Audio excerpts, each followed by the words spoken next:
آپ جانتے ہیں کہ حضور صلی اللہ علیہ وسلم نے ارشاد فرمایا انا مدینہ العلم وعلی باب، کہ میں علم کا شہر ہوں اور شہر کا دروازہ۔ اب اس دروازے پہ نظر رکھو، ایک سائل آتا ہے، دروازہ کھٹکھٹاتا ہے تو اندر سے آواز آتی ہے من بیٹھا میں سائل ہوں اور کچھ سوال لے کر آیا ہوں، اور آپ حضرت محمد عربی کے علم کے دروازے ہیں شہر کے، تو میں جو چند چیزیں آپ کے سامنے رکھنا چاہتا ہوں۔ تو آپ نے اس کو اٹھایا، کیا بات ہے؟ کہا میرے 4 سوال ہیں، اگر مجھے 4 سوال کے جواب مل گئے اور میرے دل کو مطمئن کر گئے نا، تو پھر یہ 4 سوال میں کسی سے نہیں پوچھوں گا، ان 4 سوالوں کے جواب پر یہ سائنس کتنی اس کی عمر ہے اس پر عمل کرتا رہے۔ آپ نے ارشاد فرمایا تو بولتا جا، میں علم کے شہر کو دیکھتا جاؤں گا، تیرے ہر سوال کا جواب دیتا چلا۔ مجھے آپ کو کسی اور کو سوال کا جواب دینے میں کچھ تاخیر ہو سکتی ہے، کچھ تأمل ہو سکتا ہے، کچھ غور و فکر ہو سکتا ہے، یہ میرے اور آپ کے لیے تو ہو سکتا ہے لیکن علی کے لیے نہیں ہو سکتا، اس لیے کہ وہ شہر علم کا دروازہ ہے، وہ تھوڑا سا رخ پھیرتا ہے تو سارا علم قرآن کی طرح سامنے آ جاتا ہے۔ سوال تو تیرا سوال کیا ہے؟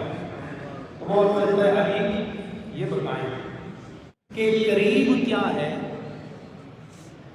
اور قریب تر کیا ہے؟ کو بات آپ کو سمجھے کیا کیا اور قریب تر کیا ہے؟ تو آپ دیکھو علی مجھے بھی بتا رہے ہیں، آپ کو بھی بتا رہے ہیں، زمانے والوں کو بھی بتا رہے ہیں، ماننے والوں کو بھی بتا رہے ہیں اور نہ ماننے والوں کو بھی بتا رہے ہیں، دشمنوں کو بھی بتا رہے ہیں اور دوستوں کو بھی بتا رہے ہیں۔ آپ نے سوال کیا ہے نا کہ قریب کیا ہے اور قریب تر کیا ہے، تو ہاں سن سرکاری کی زبان سے سن کہ قریب کیا ہے اور قریب تر کیا ہے۔ آپ نے فرمایا قیامت یہ قریب ہے اور موت قریب تر ہے۔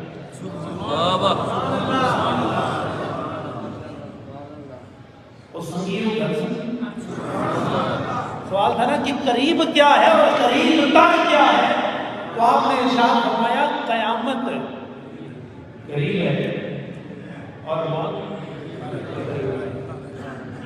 اب آپ سوال دیکھیں اور جواب دیکھیں، اگر ان دونوں کا وزن دیکھیں تو جتنا سوال ہے جواب اس سوال سے زیادہ نہیں ہے، لیکن جتنی گہرائی سوال میں ہے اس سے کئی گنا زیادہ حضرت علی کے جواب میں گہرائی اور گہرائی موجود ہے۔ سوال تو چابی ہے نا، لیکن اس چابی کا جو جواب دے کے جو خزانہ ساری امت اور سارے زمانے کو ملا وہ کتنا بڑا ہے، کوئی اندازہ نہیں کر سکتا۔ تو زمانے علی نے کہا قیامت قریب ہے اور موت قریب ہے۔ بہت خوش ہوا اور میں نے کہا علی اب یہ سوال میں کسی سے نہیں پوچھوں گا، اس سوال نے مجھے آپ کے قریب کر دیا ہے اور اب اس پر میں عمل بھی کروں گا اور یہ میرے ذہن میں ہر وقت مستحضر رہے۔ تو آپ نے شاید فرمایا کہ دوسرا سوال کیا ہے؟ تو آج کرنے لگا میرا دوسرا سوال یہ ہے کہ یہ ارشاد فرمائے کہ واجب کیا ہے اور واجب تر کیا؟ واجب کہتے ہیں ضروری ہو، کیونکہ یہ ساری کنورسیشن عربی میں ہوئی ہے، میں اس کا ترجمہ آپ کے سامنے پیش کر رہا ہوں۔ واجب ضروری کو کہتے ہیں اور واجب تر اس سے زیادہ ضروری کو کہتے ہیں۔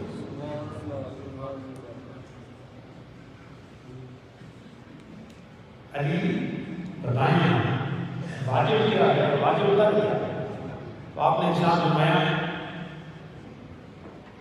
توبہ کرنا،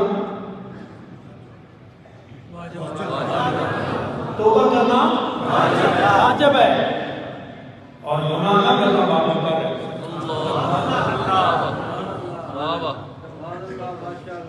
توبہ کرنا واجب ہے اور گناہ نہ کرنا یہ کیا ہے؟ اب اگر میں اس کی تفصیل میں آپ کو لے جاؤں تو ہے تو گناہ سے توبہ کرنا یہ واجب ہے اور گناہ نہ کرنا اور سنگی اور زور نہ بولو کرے. اب بتاؤ تیسرا سوال کیا؟ تو وہ عرض کرنے لگا علی میرا تیسرا سوال یہ ہے کہ یہ ارشاد فرمائیں کہ عجیب کیا ہے.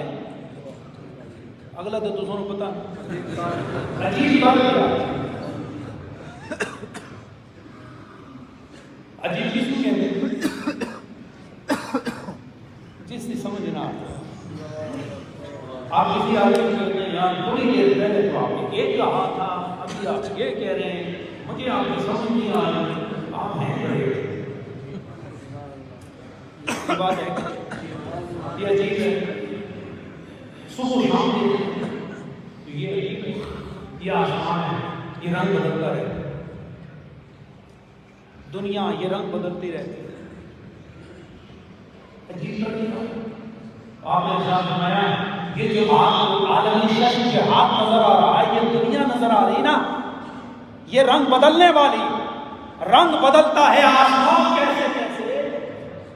یہ دنیا عجیب ہے. یہ دنیا کیا ہے؟ یہ عجیب ہے. اس کو سمجھنے کی کوشش نہ کرنا سمجھو گے بھی تو سمجھ نہیں آئے گی. یہ عجیب ہے. اگر یہ دنیا عجیب ہے تو پھر یہ ارشاد فرمائیں کہ عجیب تر کیا ہے. تو آپ نے ارشاد فرمایا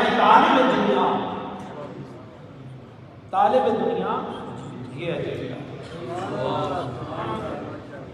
طالب دنیا ایک آدمی کی سمجھ نہ آئی وہ عجیب اور اسے عجیب پر کہا جو طالب بن جائے دنیا کا وہ عجیب کر دے. کوئی بھی مطمئن ہو گئے. علی آخری سوال میں جانے والا ہوں یہاں سے اور میں پھر قیامت تک کسی سے نہیں پوچھوں گا اور دنیا والوں کو بتاؤں گا کہ میرے 4 سوالوں کے نبی کے نائب علی نے کیا جواب عنایت فرمایا. میں ساری دنیا کو بتاؤں مجھے میرے آخری سوال کا جواب عنایت یہ بتائیں کہ مشکل کیا ہے اور مشکل تر کیا. سوال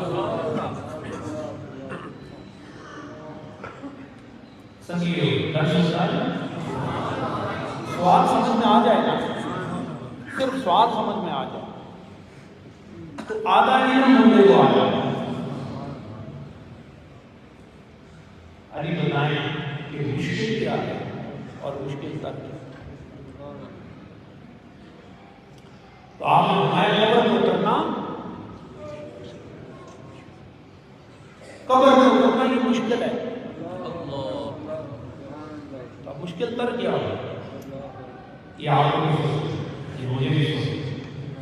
یہ شب و روز میں یہ گھر بار میں یہ کاروبار میں یہ لیل و نہار میں یہ سفر و حضر میں یہ اپنوں میں بیٹھنے میں بیگانوں میں بیٹھنے میں اس سوال کے جواب کو میں نے بھی پیش نظر رکھنا ہے آپ نے بھی پیش نظر رکھنا ہے. کیوں؟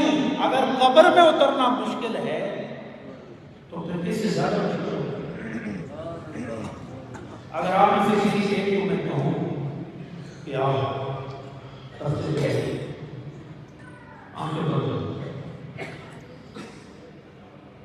تو میں غسل دیا جائے پھر اس کے بعد تمہیں پہنایا جائے پھر تمہیں خوشبو لگائی جائے اور اس کے بعد تمہیں پہنایا جائے.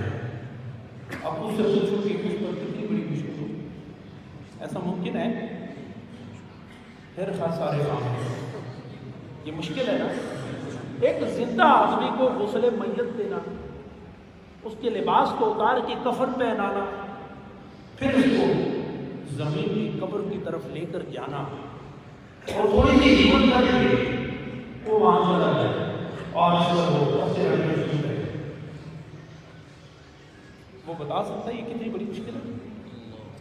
بتاؤ مشکل ہے نا؟ یہ مشکل ہے نہیں؟ اس کا بندہ تصور بھی نہیں کر سکتا کہ حالت حیات میں ہو، بقید حیات ہو، اور اسے کفنایا جائے پھر دفنایا جائے. یہ بہت مشکل کام ہے. اس سے بھی بڑی مشکل ہو سکتی ہے. تو حضرت علی کی نظر دیکھو، حضرت علی کی فکر دیکھو. وہ نتیجہ خیزی کی صفت سے موصوف حضرت علی. آپ نے ارشاد فرمایا قبر میں اترنا مشکل ہے، لیکن بغیر اعمال صالحہ کو اترنا یہ اس سے زیادہ مشکل ہے.